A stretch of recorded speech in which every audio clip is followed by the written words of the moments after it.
Today I am going to discuss the topic parameter passing in functions. Parameter passing in functions को discuss करने से पहले ये देखते हैं कि पैरामीटर्स कितने टाइप्स के होते हैं।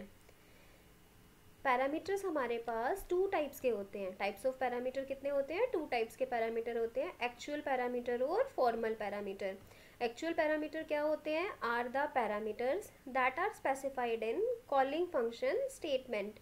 मतलब जब हम फंक्शन की कॉल लगाते हैं, कॉलिंग स्टेटमेंट में हम जिन पैरामीटर्स को पास करते हैं उसे क्या बोलते हैं? एक्चुअल पैरामीटर बोलते हैं। और फॉर्मल पैरामीटर्स क्या होते हैं? Are the parameters that are declared at called function prototype. मतलब जो फंक्शन की डिक्लेरेशन में हम पैरामीटर्स को डिक्लेयर करते हैं उन्हें क्या कहा जाता है? फॉर्मल पैरामीटर कहा जाता है। लेट्स सी, यहाँ पर देखते हैं कि एक्चुअल पैरामीटर और फॉर्मल पैरामीटर कौन से हैं।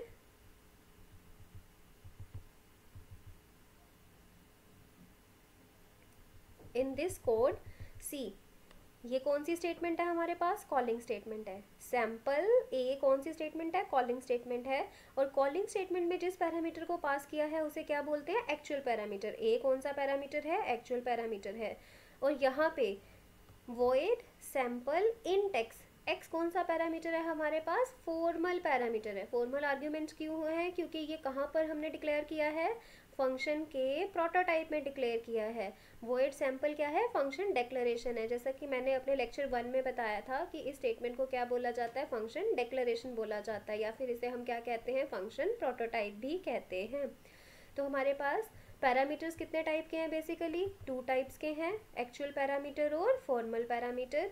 तो हमारे पास पैरामीटर मैकेनिज्म यहाँ पर, but parameter passing in functions हमारे पास कितने टाइप का होता है? मेथड्स कितने हैं हमारे पास पैरामीटर पास करने के फंक्शन में? कॉल बाय वैल्यू और कॉल बाय रेफरेंस। दो मेथड्स हैं हमारे पास। फर्स्ट मेथड क्या है? Call by value method. Call by value method में क्या होता है? In call by value parameter passing method, the copy of actual parameter values are copied to formal parameters। इसका क्या मतलब है? जब भी कॉल बाय वैल्यू मेथड का यूज़ किया जाता है तो एक्चुअल पैरामीटर की वैल्यू फॉर्मल पैरामीटर पर कॉपी हो जाती है। इसका मतलब दोनों की एग्जिस्टेंस क्या है? डिफरेंट डिफरेंट है। And these formal parameters are used in functions. और फॉर्मल पैरामीटर्स का कहाँ तक स्कोप होता है? फंक्शन तक स्कोप होता है। तो ये कहाँ पे यूज़ होंगे? फंक्शन में यूज़ होंगे। The changes made on formal parameter doesn't effect the value of actual parameter. What it means कि फॉर्मल पैरामीटर्स पर जो भी मैनिपुलेशंस लगाई जाएंगी फंक्शन में वो एक्चुअल पैरामीटर पर रिफ्लेक्ट नहीं होंगी। जस्ट होता क्या है, जब भी फंक्शन की कॉलिंग लगाई जाती है और एक्चुअल पैरामीटर्स की value at that time formal parameters पर कॉपी हो जाती है। उसके बाद अगर फॉर्मल पैरामीटर्स में कुछ चेंजेस किए जाते हैं तो वो एक्चुअल पैरामीटर पर रिफ्लेक्ट बैक नहीं होते। That means after the execution control comes back to calling function. Control कहाँ पर? फंक्शन के ओवर होने पर कंट्रोल वापस कहाँ पे रिटर्न करता है? जिस फंक्शन ने फंक्शन की क्या लगाई थी? कॉलिंग लगाई थी। The actual parameter value remain same. Actual parameter की वैल्यू क्या रहती है? सेम रहती है, चेंज नहीं होती है। और सेकंड मेथड क्या है हमारे पास? Call by reference method. Call by reference method में किस वेरिएबल का यूज़ किया जाता है? पॉइंटर वेरिएबल्स का यूज़ किया जाता है। इसलिए पॉइंटर वेरिएबल्स को पहले पढ़ते हैं कि पॉइंटर वेरिएबल्स क्या होते हैं। Pointer variable is a variable that store the address of another variable of the same type. मतलब पॉइंटर वेरिएबल वो वेरिएबल है जो कि किसी दूसरे वेरिएबल का एड्रेस स्टोर करता है और वो भी सेम टाइप का। इसका क्या मतलब है? एक एग्जांपल देखते हैं। यहाँ पे एक मैंने इंटीजर वेरिएबल लिया है a, उसकी वैल्यू क्या असाइन की है? मैंने 5 असाइन किया है a में। इसके बाद मैंने एक p वेरिएबल लिया है, p के आगे कौन सा सिंबल है? स्टार का। स्टार एस्टेरिक्स बोलते हैं इसे। स्टार p का मीनिंग होता है, p कौन सा वेरिएबल है? पॉइंटर वेरिएबल है। a एक सिंपल वेरिएबल है और p कैसा वेरिएबल है? पॉइंटर वेरिएबल है। यहाँ पर इससे होगा क्या कि मेमोरी में a को स्पेस मिलेगा और उसमें कौन सी वैल्यू स्टोर हो जाएगी? 5, क्योंकि इसकी वैल्यू क्या थी? 5 थी। इस लोकेशन का नेम क्या है? a है। और इस लोकेशन का एड्रेस क्या है? 325। Starting address let us assume क्या है? 325। और ये 325 क्या हुआ? Address of a। और यहाँ से स्टार p से क्या हो रहा है? यहाँ पर p को एक लोकेशन मिली है और उस लोकेशन का नाम क्या है, P है। लेट अस सपोज इसका एड्रेस कितना है, 547 is the address of P। यहाँ पे मैंने एक और स्टेटमेंट लिखी है, P is equals to %a, क्योंकि पॉइंटर वेरिएबल यहाँ पे डेफिनेशन में देखो, पॉइंटर वेरिएबल क्या स्टोर करता है, किसी दूसरे वेरिएबल का एड्रेस स्टोर करता है। और यहाँ पर मैंने क्या किया है, P is equals to %a लिखने का क्या मीनिंग है, एम्परसेंट मीन्स एड्रेस। ए का एड्रेस किस में जाकर स्टोर हो रहा है, P में जाकर स्टोर हो रहा है। ए का एड्रेस किस में स्टोर हो रहा है, P में जाकर स्टोर हो रहा है। तो ए का एड्रेस क्या था, यहाँ से ए का एड्रेस सी कितना है, 325, वो कहाँ पर जाकर स्टोर हो रहा है, P में जाकर स्टोर हो रहा है 325। तो जो P की वैल्यू है, ये जो 325 P की वैल्यू है, ये P की वैल्यू भी है एज वेल एज एड्रेस भी है। और एड्रेस किसका है, ये A का एड्रेस है।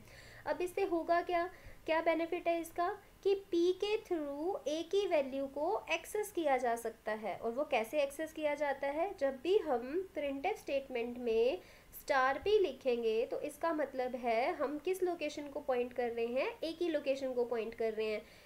$P का मतलब होता है value eight address. Value eight address का मीनिंग, वैल्यू कौन से एड्रेस की वैल्यू, जो कि P में स्टोर है एड्रेस, उस एड्रेस पर जो लोकेशन है उस लोकेशन की वैल्यू को पॉइंट करना। $P का मतलब क्या हुआ कि 325 एड्रेस जो है उस लोकेशन पर जो वैल्यू है वो क्या है, 5। तो $P किसको पॉइंट करेगा, 5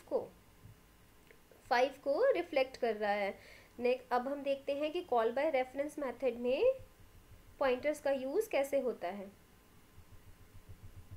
सी, in call by reference parameter passing method, the memory location address of the actual parameter is copied to formal parameter. Call by value method में क्या हो रहा था, value of actual parameter is copied to formal parameter, but यहाँ पर क्या हो रहा है, address of the actual parameter is copied to the formal parameters. अब इस चीज़ से एक बात क्लियर हो जाती है कि एक्चुअल पैरामीटर का एड्रेस फॉर्मल पैरामीटर पर कॉपी होगा। तो एक्चुअल पैरामीटर का एड्रेस कॉपी होना है किसमें, फॉर्मल पैरामीटर में। तो फॉर्मल पैरामीटर किस टाइप के होने चाहिए, पॉइंटर टाइप के होने चाहिए, क्योंकि जो एड्रेस स्टोर करते हैं वो कौन से वेरिएबल स्टोर करते हैं, पॉइंटर वेरिएबल स्टोर करते हैं। तो जो हमारे फॉर्मल पैरामीटर होंगे कॉल बाय रेफरेंस मेथड में, वो किस टाइप के होंगे, पॉइंटर टाइप के होंगे। This address is use to access the memory location of actual parameter in called function. अब यहाँ पर क्या डिफरेंस है कि जो ये पैरामीटर्स, फॉर्मल पैरामीटर्स फंक्शन में यूज़ होंगे तो ये कौन सी लोकेशंस को पॉइंट करेंगे, एक्चुअल पैरामीटर की लोकेशंस को क्या करेंगे, पॉइंट करेंगे। In this method of parameter passing the formal parameter must be pointer variable. और ये कैसे होने चाहिए, ये कब पॉसिबल है, जब फॉर्मल पैरामीटर्स कैसे होंगे, पॉइंटर वेरिएबल होंगे। नेक्स्ट हम अब इसे एक एग्जाम्पल से समझते हैं। फाइल का प्रोग्राम क्या है, आपका स्टेटमेंट क्या है, write a program to implement passing parameter to function. इसका फर्स्ट प्रोग्राम ए पार्ट क्या बन जाएगा, कॉल बाय वैल्यू मेथड, और बी पार्ट क्या बनेगा इसका, call by reference method. First call by value method को देखते हैं हम अभी। कॉल बाय वैल्यू मेथड में क्या होगा हमारे पास, फर्स्टली हेडर फाइल्स नहीं है। इसके बाद मैंने इस कोड में क्या किया है कि एक पैरामीटर पास किया है फंक्शन में। फंक्शन का रिटर्न टाइप क्या लिया है मैंने, वॉइड। फंक्शन का नेम क्या है, सैम्पल। और इसमें एक पैरामीटर पास किया है जिसका नाम क्या दिया है मैंने, एक्स। एक्स किस टाइप का है, इंटीजर टाइप का है। इसके बाद मैंने मेन फंक्शन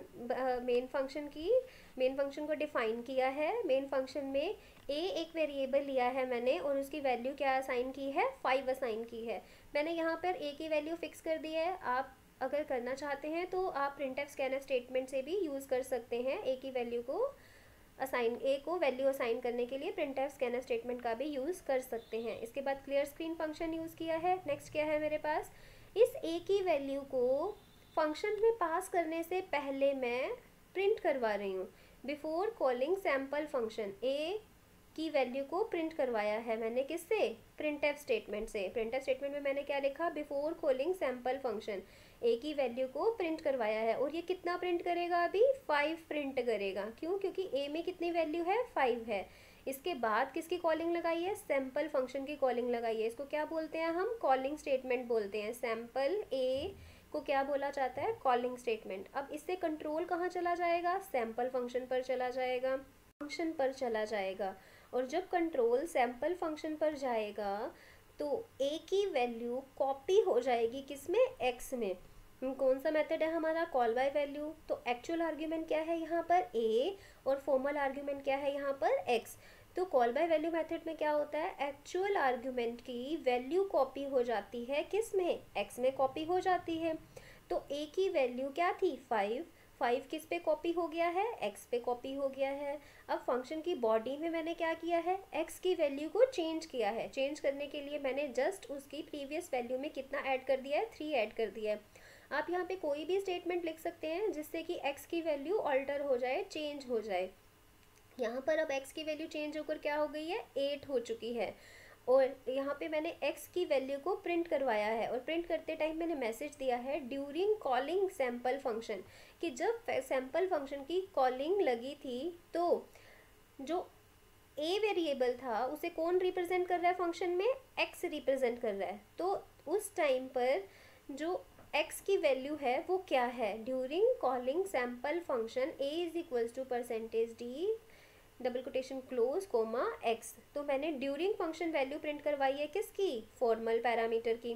इसके बाद क्या, यहाँ पर ये ड्यूरिंग कॉलिंग फंक्शन में जो वैल्यू प्रिंट करेगा वो कितनी वैल्यू प्रिंट करेगा, 8 प्रिंट करेगा। क्यों 8 प्रिंट करेगा, क्योंकि x वेरिएबल में कितनी वैल्यू आई थी 5, 5 + 3 कितना हो गया 8, तो ये कितना प्रिंट करेगा, 8 प्रिंट करेगा। इसके बाद क्या है, क्लोजिंग ब्रैकेट, क्लोजिंग ब्रैकेट से कंट्रोल वापस कहाँ चला जाएगा, जो भी कॉलिंग स्टेटमेंट थी उसकी नेक्स्ट स्टेटमेंट पर कंट्रोल आ जाएगा। कंट्रोल आने के बाद मैंने अगेन एक्चुअल पैरामीटर की वैल्यू को प्रिंट करवाया है। क्यों प्रिंट करवाया है, ताकि ये देखने के लिए कि फॉर्मल पैरामीटर चेंज होने के बाद एक्चुअल पैरामीटर पर इसका कोई इफेक्ट होता है या नहीं होता है।